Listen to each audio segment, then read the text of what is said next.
হাসিনা পতনের বর্ষপূর্তি উপলক্ষে ফ্যাসিস্ট পতনের বর্ষপূর্তি এই মহান লক্ষ্য আমাদের বিজয় র্যালি পূর্ব সমাবেশ সভাপতি আহ্বায়ক কাজী বদরুজ্জামান মাদক উপস্থিত আছেন আমার বড় ভাই সাবেক সভাপতি গোলাম রব্বানী, আমার আরেক বড় ভাই সাবেক সভাপতি মোকলেদ খান, উপজেলা বিএনপির সাধারণ সম্পাদক তরিকুল ইসলাম কবির মোল্লা, আমার যুগ্ম আহ্বায়ক বৃন্দ তানজিমুল হাসান কায়েদ, অ্যাডভোকেট মামুনুর রশিদ মামুন, কৃষক দল নেতা, থানা বিএনপিকে বিদায় করেছি।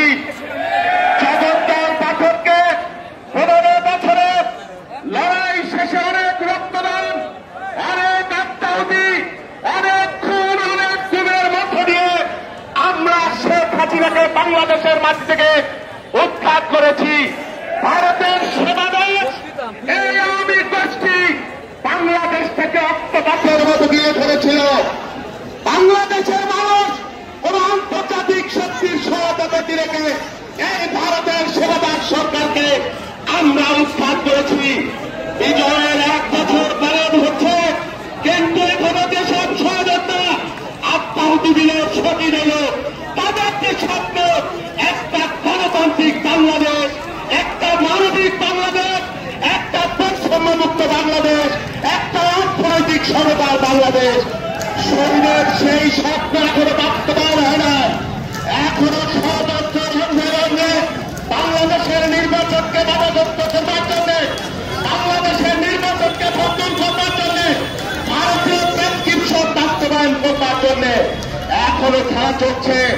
আমাদের বক্তব্য পরিষ্কার, আমরা ট্রেনিং জমা দেই নাই। হাজার হাজার কৃষক শ্রমিক জনতাকে নিয়ে আমরা লড়াই করেছিলাম।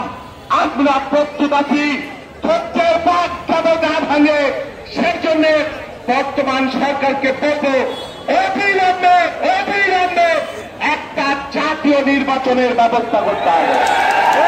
শ্রমিকদের স্বপ্ন বাস্তবায়নের জন্য একটা গণতান্ত্রিক বাংলাদেশ করতে হবে। এই নিয়ে কোন ফিরিমিনি আমরা বরদাস্ত করব না এবং করব না। বাংলাদেশের মানুষ আমাদের সাথে আছে। আজকে সবে পড়েছে দেখে যান, আজকে কত হাজার হাজার মানুষ আজকে ফ্যাসিবাদের পতনকে ত্বরান্বিত করার উৎসবে আজকে এখানে সামিল হয়েছে।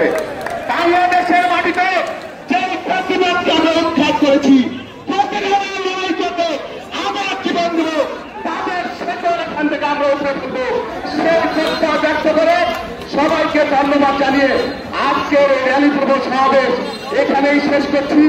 আপনারা মিছিল করবেন, আমি বলেন এই পরিষ্কার, মিছিলে কোনো বিশৃঙ্খলা বরদাস্ত করবো না।